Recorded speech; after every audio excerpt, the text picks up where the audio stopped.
12 ఏళ్లకు ఒకసారి జరిగే విజయవాడ కనకదుర్గమ్మ కుంభాభిషేకం అసలు ఎందుకు, ఎలా చేస్తారో మీకు తెలుసా? ముందుగా ఆలయాన్ని నలుమూలలా పవిత్ర జలాలతో శుభ్రం చేసి ఆటంకాలు రాకూడదని విఘ్నేశ్వరుడికి పూజలు చేస్తారు. ఆ తర్వాత అర్చకులు దీక్ష తీసుకుని హోమాలు నిర్వహించి గుడి ప్రాంగణాన్ని పూర్తిగా శుద్ధి చేస్తారు.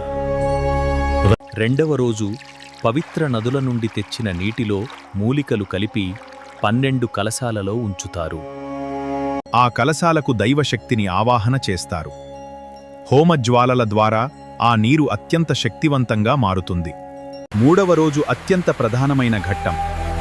అర్చకులు ఆ పవిత్ర జలాలతో ఆలయ గోపురంపైన కుంభాభిషేకం చేస్తారు.